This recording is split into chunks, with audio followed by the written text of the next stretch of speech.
this this story is told. It's been told about several famous mathematicians. I've heard it about both Isaac Newton and J.J. Sylvester.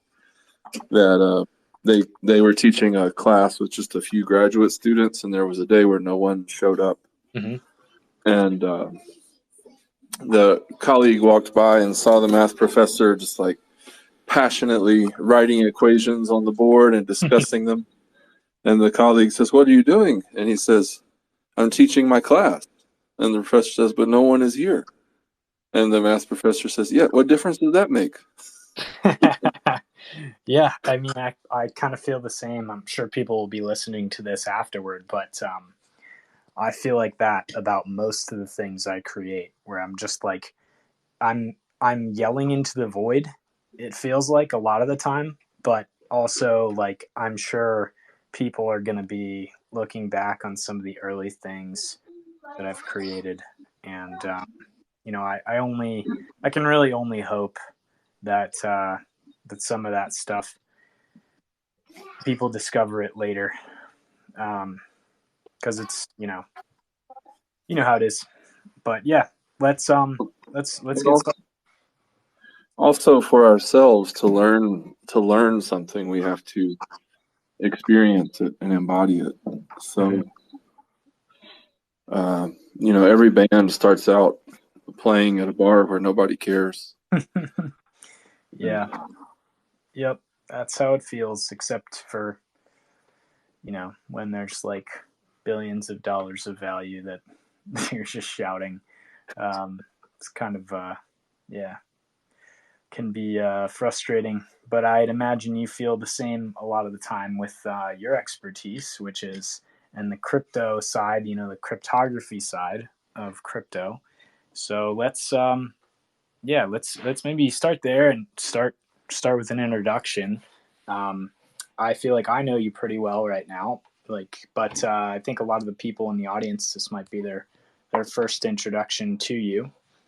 Um, Give us a little background about yourself, and what got you into crypto, and what are you most passionate about and excited about in the space? Yeah, I got into cryptography like in 1993 or 4 when I was in middle school. And the school system had set up a BBS and wanted they gradually tightened the rules about BBS access and policies, etc. And just kind of, being an early adolescent, trying to figure out how to bypass the filters and how to say things without really making them obvious, without getting banned by the administrators. So pretty early, typical young hacker story. And I was into cryptography, just the allure of secrecy, of techniques for secrecy for a while, before I cared about math at all. So, and at the same time, I've always been interested in currencies. Some of my relatives had coin collections that I thought were just fascinating, whether or not the coins were any value, just the fact that different people create these different things and they have value due to the beliefs and structures that accrue around them really fascinated me as well. So I discovered cryptocurrency in 2014, summer of 2014, reading in a magazine about Bitcoin. It was a local magazine in Austin, Texas. And there was an advertisement in the back where someone was advertising two different prices for something they were selling, one in US dollars and one in Bitcoin.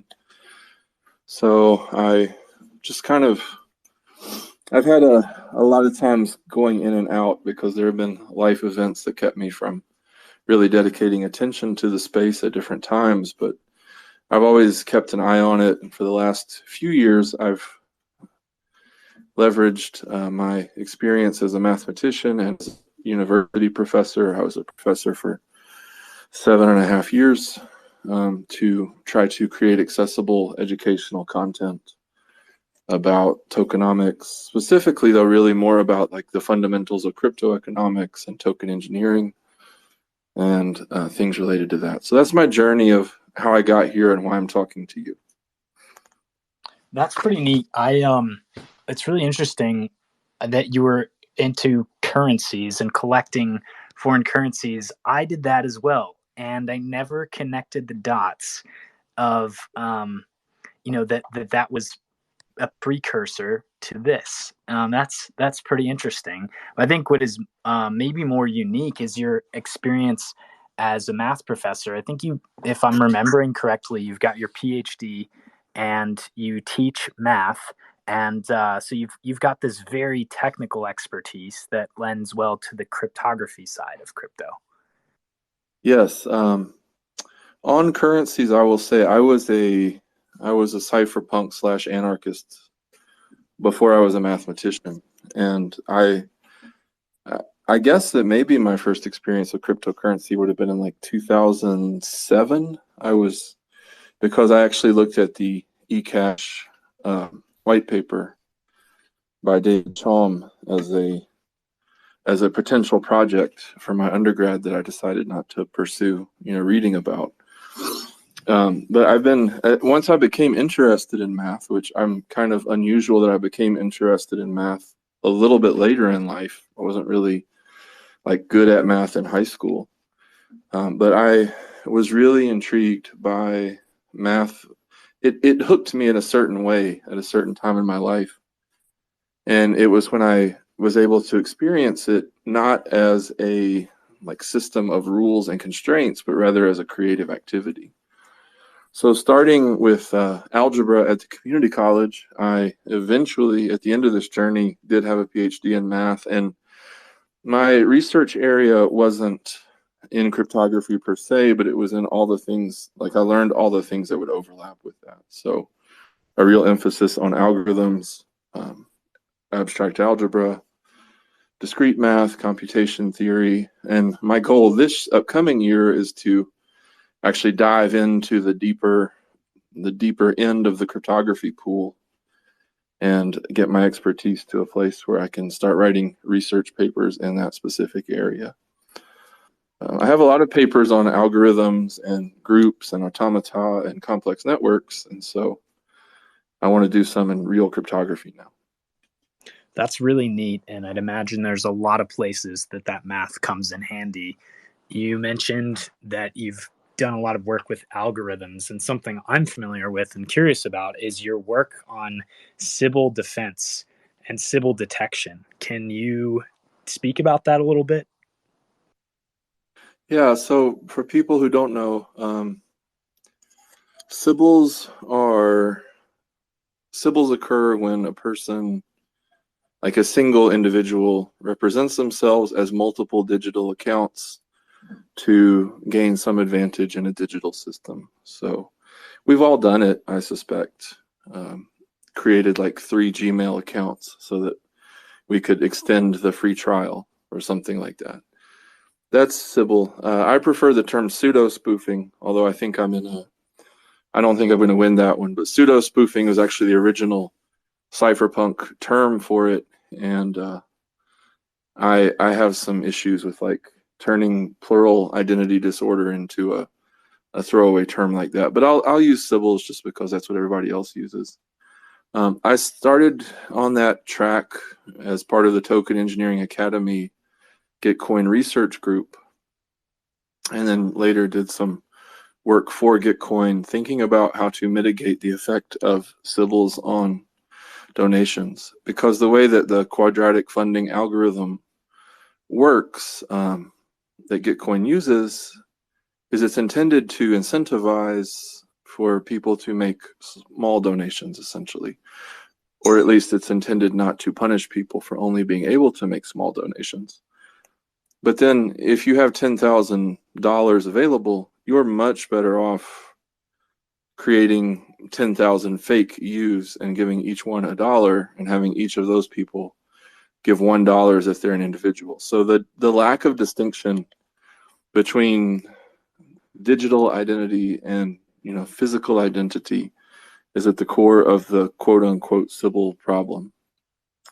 And if we could rewind for a second, just to define quadratic funding, I'm not sure that everyone in the audience will already know. Maybe, I'm sure some do, but could you define and explain how quadratic funding works really quickly?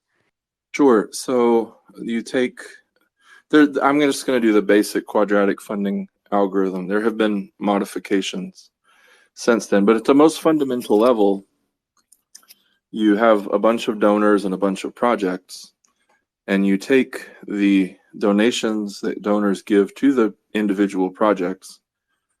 You take the square root of those donations, you add those square roots together, and then you square the result.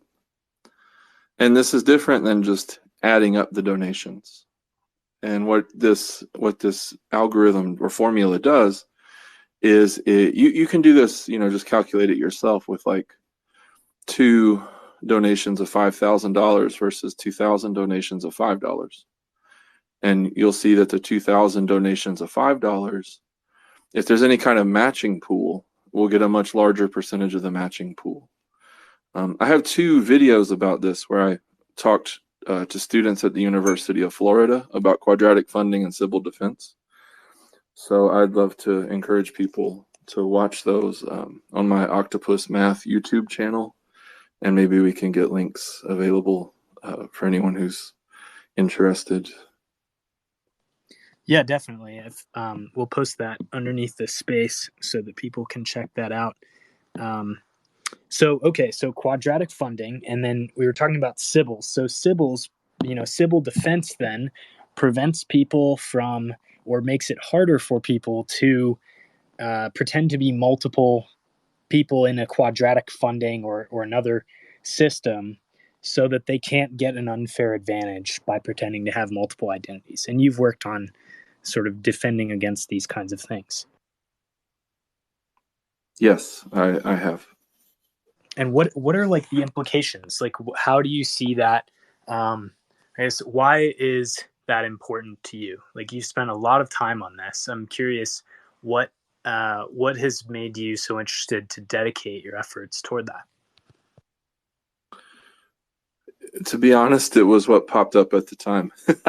I'm not a researcher who like obsesses about one topic. I've jumped around a lot between different types of maths, and I tend to go with like whatever is in front of me. So I was intrigued by the opportunity to do research under the auspices of Token Engineering Academy, and I was able to figure out some interesting things that were not only interesting for myself but also useful to the Gitcoin in some of their parameter decisions and so forth. And then they wanted me to continue it. It's not something, I don't think I've thought that much about it in the last year, except I basically any funding mechanism or most of the funding mechanisms you look at, you have at least 2 different types of entities, and then there's some type of filter that's applied to the information coming from one entity to another. So my cypherpunk idealism is like at odds with my mathematical self here, because I'm not sure I actually want there to be, I feel that there should be outlets for creating multiple digital identities. And the example I always use is, what if someone is in a religious fundamentalist country, they decide to come to the United States, and they want to donate, like they want to send money to their parents at home, but they also want to support an identity group that would be illegal in their country of origin. Well, they should be able to have those 2 different selves, I feel. So one of the things I'm proud of is I helped kind of clarify that, I think, for Gitcoin, that like it's okay to have multiple personas as long as you're not using them advantageously. Yeah, definitely. I resonate with that strongly. I think that's the canonical example of the reason for multiple identities. And I think it's the one that holds the most weight in society today. And so that's really cool that you've been working on squaring that with the desire to fund public goods in a fair way through Gitcoin. And I think that probably resonates with them as well. I'm sure everyone in the Gitcoin ecosystem, the public goods ecosystem, resonates with that concept of having multiple personas without using them for a distinct advantage. And I mean, I worked with Token Engineering Academy. That first experience was in 2021. I did two research groups as a researcher. I did another research group as an advisor. And then I helped produce their Token Engineering Fundamentals course as one of the co-authors for three of the five modules. So that connects. You know, I'm passionate about education, and I kind of subscribe to that theory that you don't really understand something until you can teach it at a low level that other people find comprehensible. Yeah. So yeah, I agree. And that's something that stood out to me as well as you. Everything that we always talk about, you've been able to explain very clearly and simply, and you come up with a lot of good analogies. Something I've noticed. I think that probably comes from or lends to or both your teaching experience. And you mentioned you've taught algebra, you've taught some other higher level math courses, and you're kind of exploring more the pure cryptography side of things.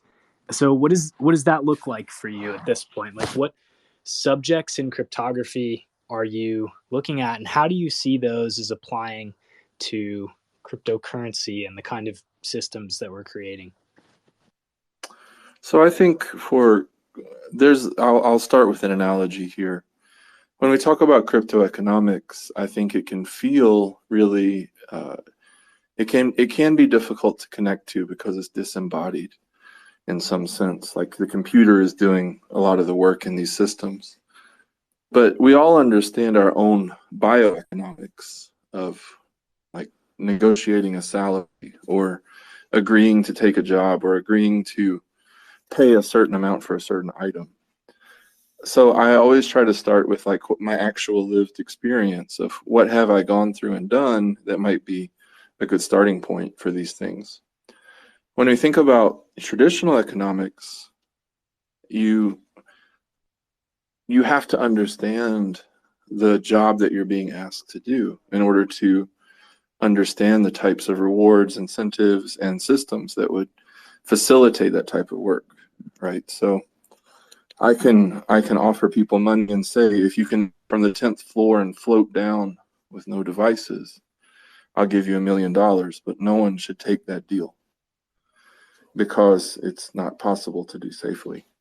So I think that understanding cryptography first is a good endeavor because it helps you understand the type of work that is actually being done and what is actually feasible and possible to do. So that's why. I think I'm following, but can you give an example of like a system that it sounds like you're describing the limitations of cryptography that maybe token engineers and token economists don't understand? If that's is that accurate? Am I understanding that correctly? That is accurate, and it's well, you can look at it now even with what does it cost to keep a secret. So if you have a piece of information and you want to send it to someone, but you want to be sure that no one else can see it besides the intended recipient, how much does that cost, and how do you do it? And I often had this discussion when I was discussing random number generators with people, because I used to like to really explain the mechanics of random number generators. And I would say, so what would you do if you needed to like roll a dice and have the result, be known to both parties fairly? And they said, oh, I would just use a computer. Well, okay, but how would you do it on the computer? Like sort of that lower level understanding. And this is popping up right now in terms of zero knowledge infrastructure being very important in the current space, and censorable transactions and things like that. So I feel that understanding the actual mechanisms is helpful at maybe not at the lowest level, but that's what I'm interested in focusing on in the upcoming year. And I miss teaching. I resigned from the university a year ago, and I haven't really taught much in any kind of official way. So I'm looking forward to doing a class again. Yeah, that's something I want to get to is your cryptography class, and maybe this is a good segue because I'm really interested in what you're describing right now with the limitations of cryptography, specifically around the zero knowledge proofs that you just mentioned. Can you maybe elaborate on that a bit? Well, to be honest, I've only had one class I ever taught that went really badly, and it was when I put down the facade of expert persona too much and was really honest with the learners about the fact that I was kind of learning the material along with them. But that's something I really enjoy doing. And I think that the classes that I've enjoyed teaching the most were the ones where I learned the most. So this isn't something where I would say I have a lot of consolidated, coherent expertise at this moment.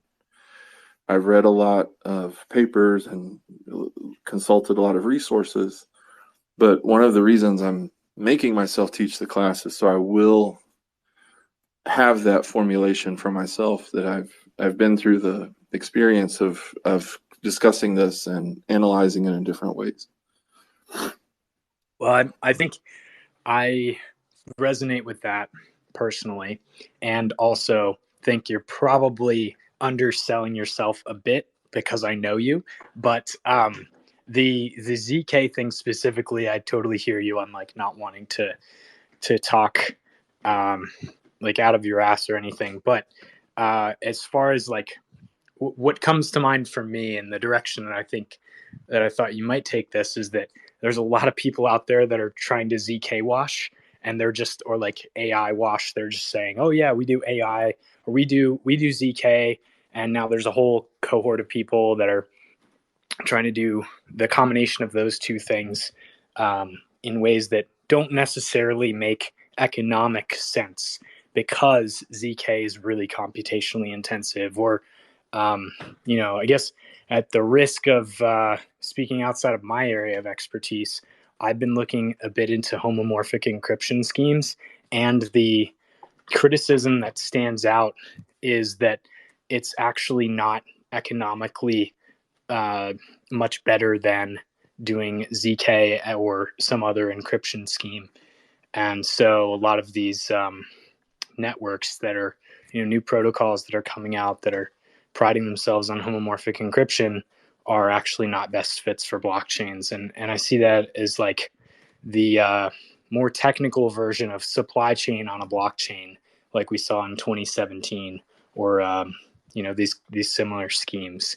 But that is really cool approach. I like your idea of like having to teach so that you have to learn, and I'm interested in what you're thinking about for that course. So like, how do you think about cryptography and like its application? Like, who are the intended audience for this course, and why is this a good thing for people in crypto to understand? The intended audience is people who want to increase their understanding and practical experience with cryptography in an enjoyable way. I don't have any prerequisites. I'm thinking I will do like a 1 week pre-session where I go over like the basic math and fundamentals, but I mean basic math. Anyone who really has a knowledge of high school algebra should be prepared enough. So I don't assume any prerequisites, because when I was starting in math, I didn't have the types of prerequisites that people might have assumed. So I want to make sure that it's maximally accessible. But it is definitely for people who want to engage with the material. So there are lots of good high-level explainers, and we might start with those, but I want people to leave this actually having written code and solved problems and read papers that were relevant and serious to the discussion. It'll be a broad overview, so we won't be able to go in depth on all of the topics, but I think this goes back to, thinking about learning being an embodied thing. So if you were going to teach a course on basketball, there are many different ways you could do it. And you could teach a perfectly good course on basketball where there was never actually a ball anywhere near the participants, right? And this is not that. This is a course on basketball where you're going to actually throw the ball to other people and take shots and maybe miss some. And it's as much about building a learning community that might benefit from engaging longer term. And I do hope, if this goes well, to teach kind of follow-up more advanced classes, but this is about building the foundation so that you can actually say and know that you have broken codes and, you know, written a homomorphic encryption scheme, potentially. Things like that. Interesting. Yeah, I think the extent of my experience with cryptography is running through the RSA paper and doing an example by hand of RSA encryption and decryption. And it was like really difficult. So this subject is like, I feel like it requires a lot of mathematical thinking to begin with, to even be the kind of person that can understand cryptography on a deep level. And I think you have that, but you also have this experience teaching people complex concepts. So I linked your YouTube channel below, and so people can check that out and start to understand the concepts that you teach about regularly. So I'm curious, what cryptographic schemes are you most interested in right now? And what do you think in the cryptography sphere has a potential to impact the cryptocurrency world that maybe hasn't already? I'm actually thinking about and looking at older schemes. So the first paper on blockchain was published the year I was born. It's basically David Chaum's doctoral dissertation. And did you know that there's a blockchain that's been active since the mid-90s that publishes? Didn't know. Yeah, it's a company called Surety, and every week they have reserved ad space in the New York Times, and they publish the hash of this week's block. So it's wow. Yeah, and it's been active since the mid-90s. So there's lots of exciting new ideas, and right now I'm going the opposite direction. I'm running backwards to see what the fundamentals are that are still relevant, that I really owe it to myself to be sure I'm fluent in. And this is not a very, it's not like a very efficient approach. You're not going to keep up with the newest stuff. But for my own personality, I'm really wanting to do a deep dive on some things that I was aware of, but like I've never read the paper, or I've never, worked through it, or something like that.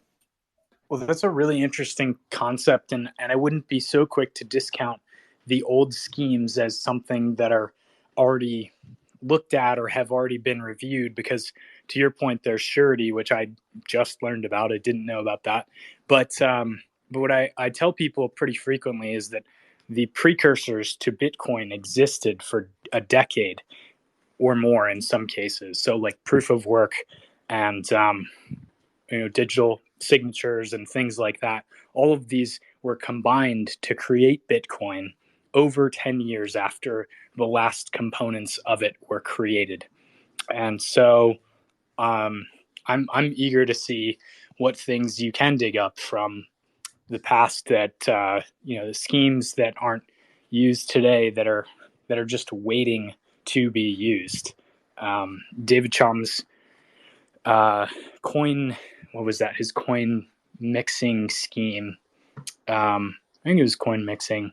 I forget. Chaumian something. I'm not remembering this, but he talked about a few of his ideas on Bankless a little while ago, and I was surprised to hear that a lot of the things that he created haven't even been implemented yet. I also feel that in addition to the technical aspects of this, that it's an opportunity to educate people about cypherpunk as an ideology. So we had a huge, we had a huge influx of people into cryptocurrency. And I've heard you talk about, how you can map the year that someone joined to the reason that they joined the movement. But you have a lot of people who got into cryptocurrency basically like a video game. They didn't really think about economics. They didn't really think about software systems. They didn't really think about any of it. It was just the meme of the moment. And I don't blame anyone for doing that, because I think there's been at least I'll speak for the US, I feel like there's been a sentiment for a long time that the game is rigged and people are looking for other games that are less rigged.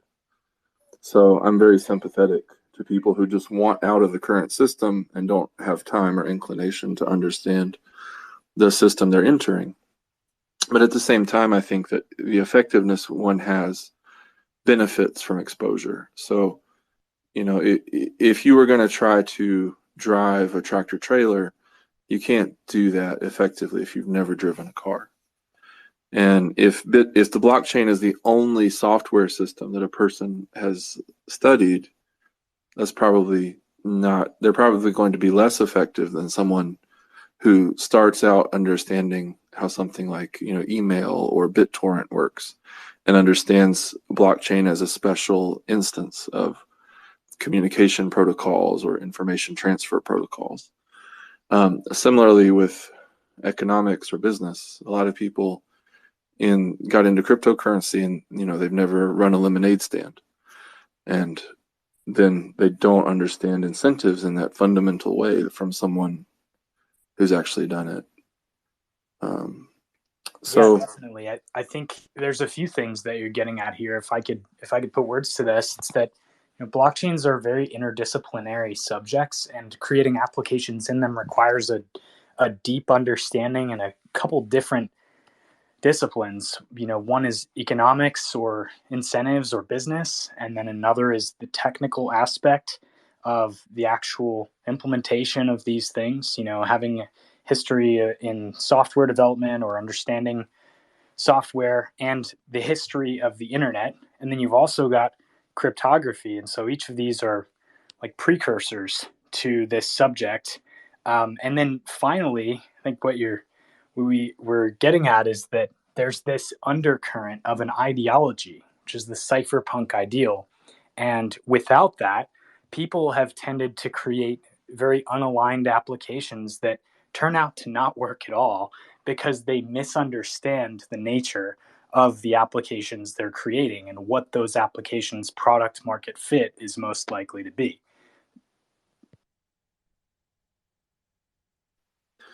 Thank you for that summary. That was really good, because my feeling is that it doesn't work if you I feel that blockchain happens inside a particular socio-political context. And if you try to translate it, it really is a misfit for most applications. This space was downloaded via spacesdown.com. Visit to download your spaces today. So, cypherpunk, I was seeing someone dating it to the 1980s, but I really think of cypherpunk as just digital means to enact much older ideas like right to privacy. One of the human freedoms that I personally believe in is the freedom to have private money, to have control of your own money. And so going back to currency, there was a private currency called the Liberty Dollar that I was aware of in 2004, and actually saw about 100 businesses in my community using locally. And its founder was arrested a few years later and is still in jail.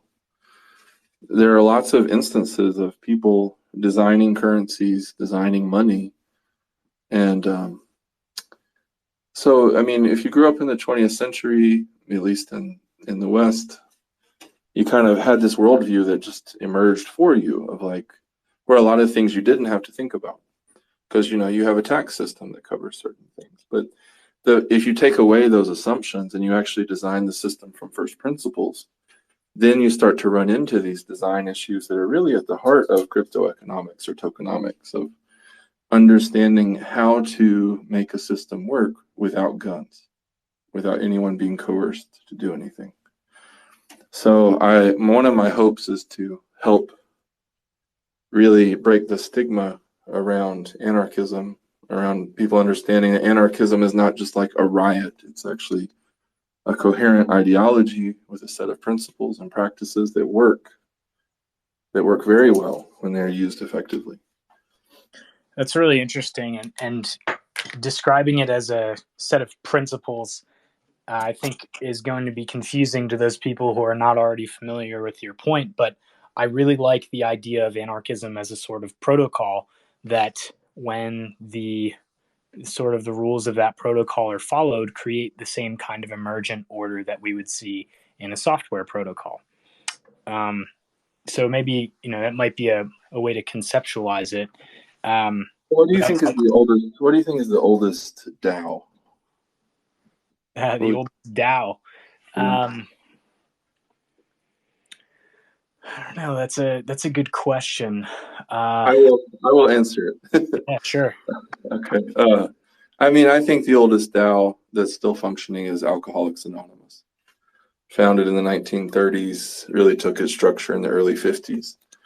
And if you look at the problem of alcohol abuse, which I think everyone agrees that, alcohol abuse can be a problem, regardless of one's opinion about alcohol as a substance. Well, there were two approaches in the 20th century that were tried for dealing with the problem of alcohol abuse. The first was prohibition, which was a large, centralized law enforcement solution that just attempted to force everyone to stop drinking by outlawing alcohol. And the second was the social movement of Alcoholics Anonymous, which is an explicitly anarchist organization. There are several great books and papers about, like, the founders of Alcoholics Anonymous were reading anarchist papers, trying to look for structural clues and hints. And there is, if it is very much decentralized, that if the main office shut down, these local branches could continue to function in exactly the same way. So I think just looking at that one problem and the two different solutions, and how the non-coercive solution was massively more successful, is like one example I would point to of anarchism not getting its due and anarchist structure and efficacy being underappreciated. I really like that as an example, and I'm going to have to read some more of that. If you want to post a comment under the space of one of those papers, that would be rad after, or send it to me and I will, because I'm interested. It reminds me of Peter Leeson's work on pirate law. You might be familiar. Basically, the pirates had no legal system that they could go to, so they had to arbitrate things amongst themselves, and they actually ended up with a pretty solid system that was very fair to its participants, to the point that people who were rejected from the civil society from at the time were integrated and celebrated and welcomed in the pirate world. So pirates were notoriously anti-racist, or not, anti-racist is loaded, that's a woke term, but they were not racist. They couldn't afford to be. The former slaves and black members of pirate ships were treated the same as the white members. They were all pirates. They all existed outside of the law, outside of civil society at the time, and the kind of scuffles that would arise from racist behavior weren't possible because of the nature of their work. They couldn't afford to have those kinds of squabbles on board, and it led to a more egalitarian society. And I imagine something similar in the emergent order created by Alcoholics Anonymous, and the nature of that group as a decentralized organization. So that's really cool to hear as another example, and I'm going to have to dig into that. And I'm curious, if you want to respond to that, that's fine too. My next question is going to be what is the implication, or why is cypherpunk idealism, or why are the values of the cypherpunks so important to crypto today? Like, what's the relevance? Well, for me personally, I don't know what the point of crypto is Like, if you're okay with centralized authority and surveillance technology, then I don't really know what's wrong with having the current payment network structure. Crypto is intended to preserve certain. It's like in engineering when you do system requirements. You know, you list out the system must be able to do this, the system must be able to do this. But those requirements come from what you believe is important. And at a political level or level of government, you know, what you believe is important is the first thing, your values. Then the second thing is how technically do you implement those values? So a lot of times the ideals may sound noble, but then the actual technical implementation is horrific. And for me, I think that I view blockchain as a technical means to achieve its best fit for a specific set of ideals, which are about maintaining privacy, censorship resistance, permissionlessness, and sovereignty, and ensuring that we have the rights to do things that I believe we have the rights to do. Yeah, and I think we see a lot of people that are trying to make blockchains into something they're not intended to be. And it's interesting. One of the things, tell me if you disagree with this, but one of the ways I see crypto as being beautifully meritocratic is the people who don't align with the values inevitably get rugged because they pick the wrong projects. They pick things that fundamentally do not need and cannot use a blockchain, that are actually made less efficient for doing that because blockchains incur extra costs for the decentralized nature of providers. So people in a censorship resistant network that's censorship resistant through decentralization are going to be charging more in aggregate for the provision of their services. So if there are 3 people hosting a file, that's going to be 3 times as expensive at least as Google, for example, with one storage location and no redundant data. So it's this concept that like statists get rugged, basically. And that's maybe the way that I'd put it. But we're seeing a lot of people are saying that blockchains are good because they disintermediate trusted third parties. And so you can save 3% on a blockchain, for settlement of traditional financial assets, or, that blockchains are good for, redundant data storage or things like that. But the problem, I think, tell me if you see other issues, but what I think it boils down to is that everything on a blockchain inherits censorship resistance. And for those things that are not, where censorship resistance and transaction irreversibility is not desirable, it's actually just adding extra friction to the end user. Yeah, one thought experiment I like to do is replace blockchain with some other data structure. So anytime somebody says, oh, we're going to use blockchain to do this, what if they instead said, oh, we're going to use a binary tree to do this. We're going to use a linked list to do this, database, whatever the representation is. And if it doesn't if it doesn't sound different or sound weird, then it's not a good use of blockchain. I think that ideologically, I think that what you're saying is true practically. I think that ideologically, one of my strongest connections to cryptography is the idea that it's a form of self-defense. And the U.S. government in the 90s had all these cryptography exports, and in fact, some people, went on trial for it. But the defense was, well, if you're claiming that this software is a munition, then it's actually protected under my Second Amendment right. So that's another framing that I have for cypherpunk idealism. At a technical level, I mean, I completely agree with you. A blockchain is a poor technical solution to a lot of problems, and I agree with you. It's not a very kind thing to say, but I think that most people who get scammed do so because they're greedy.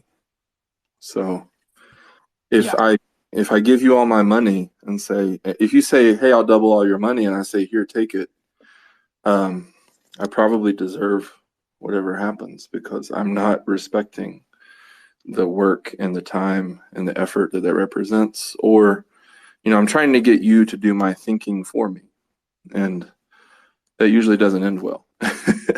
Yeah, I think the analog I usually give, I find this coming up a lot, is this game called RuneScape. I don't know if you played like World of Warcraft or anything, but back when I was a kid, RuneScape was really popular, and there was this thing. You've probably seen this meme even without realizing it, but people post like doubling your money or doubling your gold or trimming your armor to make it more valuable.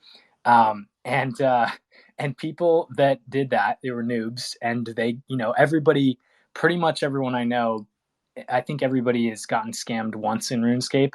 And sometimes people have been scammed a few times because they're just slow to learn. But it's kind of like the same in crypto, where if people are trying to tell you to buy their token, they probably have a vested interest, and it's not going to be the same as yours. And when there's a lot of sensationalism around a project, you have to ask, what are the incentives? And so that's, I don't know, maybe a bit of a tangent, but the idea is, I think that, circling back around, is that you have to have an understanding of all of these disciplines in order to fully understand and vet projects in crypto. And the ones that, as a quick heuristic, that if I could share anything of value, and what I do tend to share with my friends, is that through 10 years of being in this space, and I know, Andrew, you've been in the space about as long. And in 10 years, the way I would summarize how to vet projects is, do they require a degree of censorship resistance? And if they don't, they're probably not a good investment. They're not going to be around for the next market cycle, if you're a buy and hold kind of investor. I think do I think these people would rat me out is my metric. Yeah, right. But Are you under the bus for a quick gain? yeah, well, I mean, when the chips are down, are they going to stay true to what they believe in, or are they going to look out for themselves? And that's so. I want to go back to something you said a second ago about Please. removing trusted third parties. There will always at any level, to have any type of efficiency, there will always be a need for trusted third parties. What the cypherpunk movement emphasizes, and what the blockchain enables, in my opinion, is that I can choose which third parties I trust.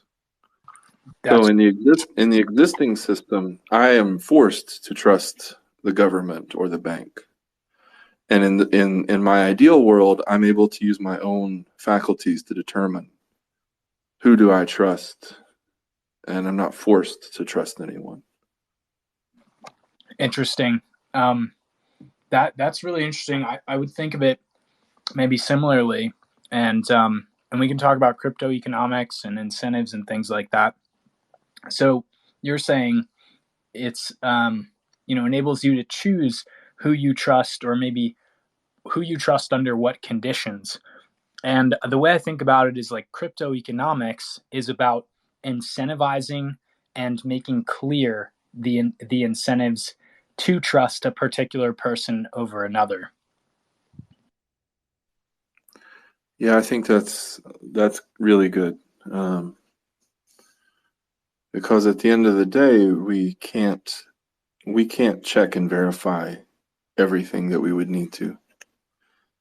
So we're going to have to decide what we want to check and verify. And it goes back to epistemology. I think that having a strong grounding in metacognition, and like thinking about why you believe and think what you think and believe, is really crucial to being well educated. And some people learn this, in class, and some people just absorb it. But one of my project metrics is, do I think that the founders are thinking? And you can tell when people are thinking versus when they're just copying a trend, or Usually in like 2 questions, you can figure out how much thought they're really doing. What 2 questions do you use? Oh, well, it's not always going to be the same. Okay. But what I like though is what I like to do is I like to probe for how willing they are to say they don't know something, or whether they put up a facade of trying to avoid saying that. Because I think it's important to know the limits of your knowledge. And another thing is I would like to ask them very simple questions about what they are working on. So, like questions a 3rd grader might ask and see how they respond. If they ask like a question is beneath them, or if they try to kick it up and like pull it up into high-level discourse, I usually think that's a warning sign. Interesting. That's I've been thinking about this question lately. It came up in 2017, 2018. I think the question you can ask anyone who's building something in crypto is like, why do you need a blockchain? And most of the time, the grifters have no way to answer that question. And so one thing I've been doing at Tokenomics with a couple people that have joined the space is enumerating those uses of a blockchain into a mutually exclusive framework that just has like, here's the value proposition, here's why. But where are we going with this? We're talking about cypherpunk idealism, and I think I wanted to loop back around, but maybe say something else, and I'll remember what I was going to ask you. Well, I think one legitimate non-technical thing, one thing that blockchain is often used for is as a legal arbitrage workaround for a situation it probably really isn't justified. So, for instance, we would not have likely had an ICO mania if we didn't have accredited investor as a protected legal class. So I'm really sympathetic to that use, but people are using it clearly as a substitute for something else that's just denied to them under the current system.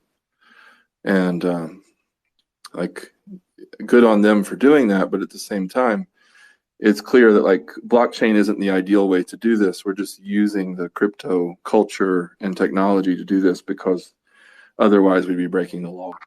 That's really interesting because in my mind, that's a legitimate use of a blockchain to, for regulatory arbitrage. I would put that in the category of things that need to be censorship resistant. But that makes me curious. What things do you see that are like the most essential uses of a blockchain? I think it's about the immutability. That's my number one value. And I've always, it's no secret that I don't think the Ethereum Foundation made the right moral decision in 2016 when the DAO was hacked by doing the hard fork. That's another situation where at some point you have to invest in what you believe and you have to be willing to take the risk. And that's something I'm doing in my own life personally that I'll just kind of be, transparent about. Like, there was a period of my life where like I've probably been a cypherpunk for 25 years, since late high school, I would say. But there was a period in my life where I was getting paid, by a state government off of other people's taxes. And I was trying to do good work and work that supported what I believed, but that was really a real compromise of integrity. I was accepting the security of knowing who would pay me in exchange for the fact that I was not living out what I really believed. So in the past year, since I resigned from the university, it's been a challenge to, take responsibility for my own income but at the same time, the freedom has been incredible. And I think that's really the core. Is on the blockchain, it should be the case that you are committed to what you said and that you can't go in front of a judge and argue around it. And I really do believe that would be the ultimate cypherpunk ideal, is to I think tremendous inequality results from the ability to stand in front of a judge and argue. And I think if we had the right kind of education and the right kind of culture, that appealing to objective math as the ultimate decider for things where that can be the ultimate decider is actually a very beautiful and moral system. That's really interesting, and I think I might have we might align on this. But you're saying that immutability is like the value proposition of a blockchain. So being able to prove that history happened, like you said, epistemology earlier, which I love. I'm so happy you said that because I think it segues into our next topic, economic security. But the epistemology, the ability to prove how you know what you know, is really valuable. And it sounds like for you, that's the unique value proposition of blockchains. For me, it is, yes, that there is no one who can come in and say, I have altered the terms of our agreement, pray I don't alter them further. Yeah, I mean, that's like a government, for example, who enforces their will with the threat of violence. I think for me, that's what I would describe as the unique value proposition of crypto, and I think they're very interlinked because essentially, no matter how much firepower is mounted in a sufficiently decentralized system, the blockchain is still immutable, which lends to maybe, I guess, you could describe it as a more secondary property of censorship resistance. Yes. I mean, I think that the main, like historically, the event that was closest to the Bitcoin white paper was the financial crisis of 2008. And I really think that in reading it, you can tell that was kind of a trigger for the author of that white paper, that the rules were being changed all over the place by unelected individuals. And we wanted a system where that wasn't possible. Not just that it wasn't, not just that like there would be consequences if someone tried to do it, but that it actually mechanically was not possible. Yeah, I mean, I feel like to your point, it's like that white paper was the result of hundreds of years of maybe thousands of years of the people in power changing their minds about particular rules and saying they don't apply to them and their friends. Yeah, the idea of the existence of protected individuals or protected classes or special individuals to whom the rules do not apply. That's my objection to accredited investors laws, that you have to have a certain income level to be able to make these types of investments. Yeah. I mean, I think I see the argument from the SEC that investors should be people who are experienced making investments so that the masses don't make stupid decisions. But then at the same time, the SEC doesn't actually follow through on that. So you can tell that it's not coming from a place of benevolence. They are not interested in helping people. They're really just interested in expanding their own power. And there's also a natural hierarchy in that viewpoint, which is that they have the ability to determine what would be a stupid decision for someone else. Right. Yeah, I think that's like points to the fundamental question of anarchism, or that underlies anarchism, which is who decides. And in the case of the SEC and other regulatory bodies, it's the government saying, we, the unelected bureaucrats who have no merit other than being able to step on other people, are the best position to solve this problem for you, the unenlightened.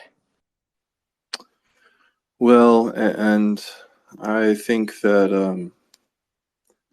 how do I want to say this? I think it's time for us to put our money where our mouth is. Not just our money, but all of our resources and investments. So, I mean, for the last 15, 20 years at least, we've had people who were making massive sacrifices to promote freedom of information, promote sovereignty of the individual, promote, free markets, who are sitting in prison for their decision to live out what they believed. And I don't know the right strategy offhand to make that right, but I think we have the responsibility to not let that continue to happen and to reverse where we can.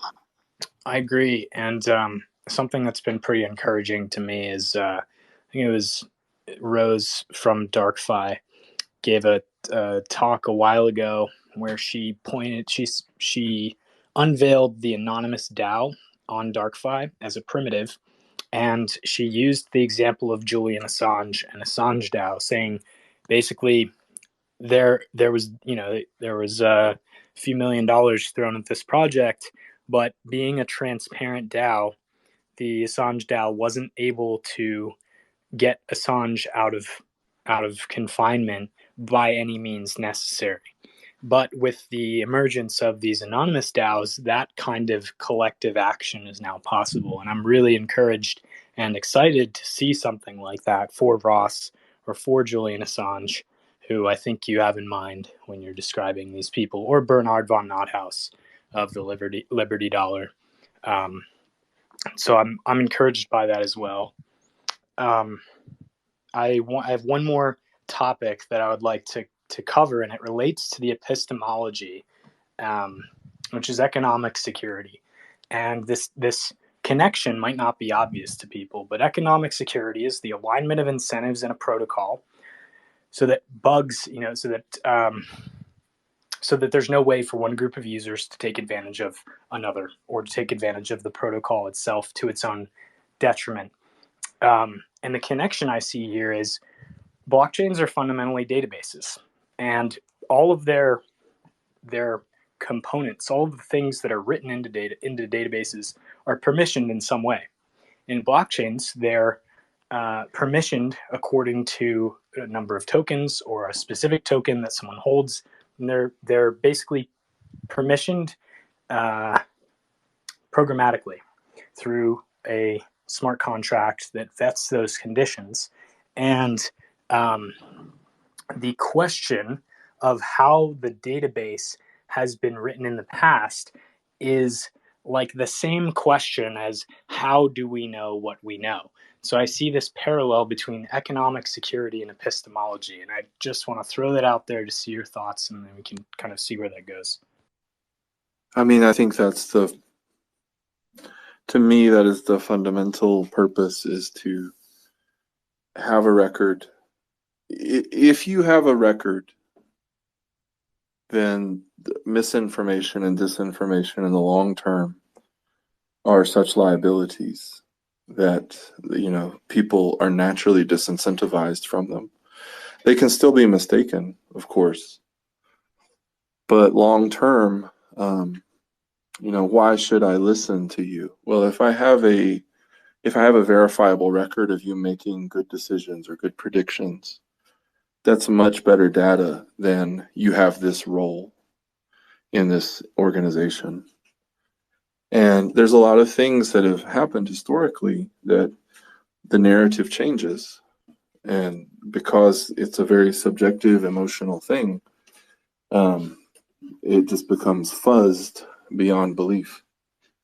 Blockchain is verifiable, objective, and immutable. And for certain applications, that's worth more than anything else.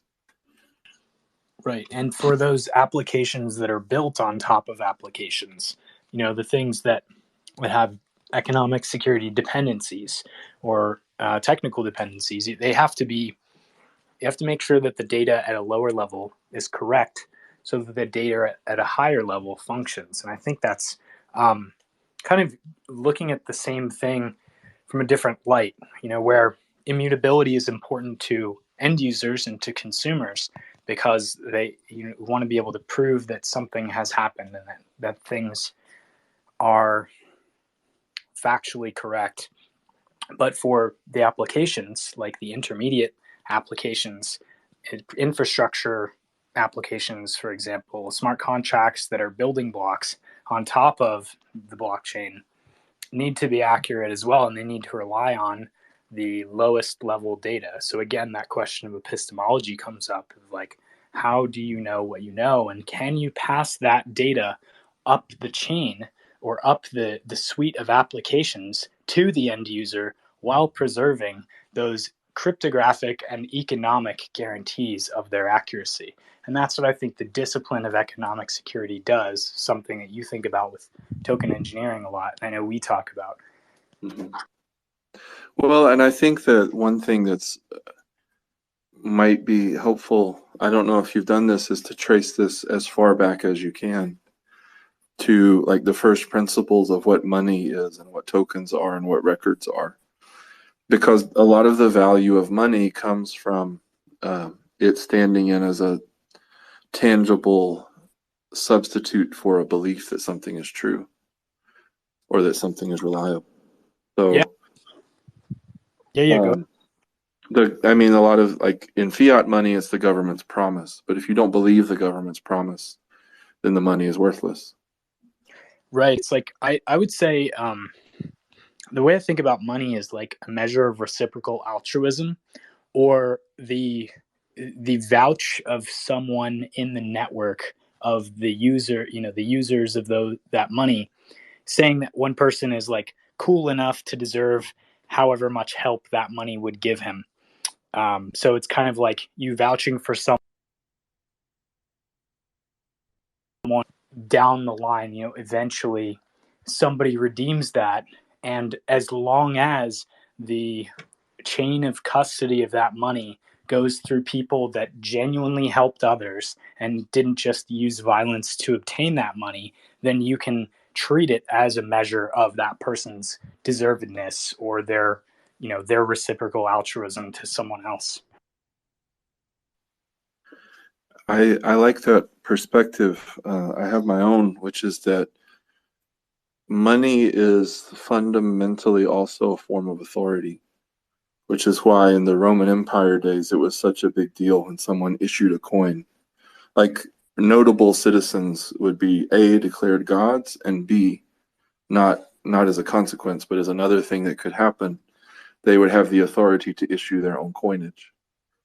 And so the question of who has the authority to issue coinage is a very special status historically. And I think that the ability to issue your own money or your own symbols of value, like stocks or currencies or whatever other symbolic representations of agreements. I agree with you. I think it's like a symbolic representation of an agreement, and it's worth as much as the agreement is. Like it provides the mechanisms whereby the agreement it can be secure.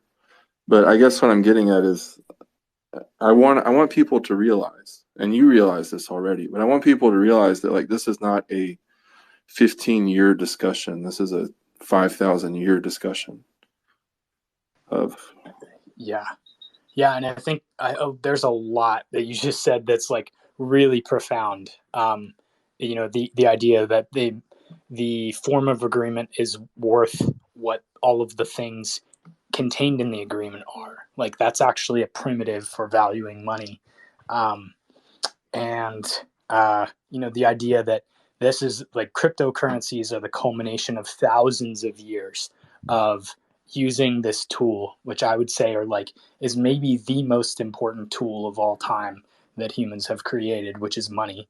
Um, and the implications are still very early to play out. Like I see this as the separation of money and state paralleling the separation of church and state. We're going to see similar patterns. So I would love to keep continuing this discussion, and we're a little over an hour now, so I want to wrap it up. But I want to highlight that you just said is like this is a very broad and impactful technology, and the implications are yet to play out. So maybe with that we can wrap up for today, and I would love for you to share where people can reach you and a little more about what you're doing and how people can participate. Yeah, so I would promote the TE Token Engineering Fundamentals course that I helped co-author. I think there's a lot of valuable information in there, especially for people who are getting started and want to learn the true fundamentals of one perspective of looking at crypto economics. That's at tokenengineering.net. I have my own YouTube channel. I cover a lot of it's a lot of recordings from courses that I've taught. That's at Octopus Math on YouTube. And I am planning to teach a fundamentals of cryptography course next year. And I'm going to start collecting interest and putting together logistics for that very soon. So if you're interested in that, probably the best thing is to follow me on Twitter and just watch for announcements related to that. It should be beginning in mid-January, but I want to have all of the participants confirmed before the new year. Awesome. Well, I'll link those below the space. I've linked to your YouTube channel under our announcement on Token Dynamics, and I'm going to link your module in TE Academy, the second one here that I found when I looked it up, and so people can join that and also look at your cryptography course, follow you to see when that comes out and be a part of it. It was always a pleasure. I want to say that I'm really glad we met. When I talked earlier about I respect people who think, that's something that I certainly think applies to you. There are people who are good and smart but don't really think, and you are good and smart and you think, and I really appreciate it. And I get the most value out of the places where we aren't completely aligned because it's really helpful to consider different perspectives. Likewise. And yeah, it's always a pleasure. I really appreciate you coming on the space today. We have so much to talk about, and I'm looking forward to talking with you again soon and working on some things together. Awesome. Well, have a great day, everyone. Thanks so much, Octopus. Great to have you on today. Catch you guys all later.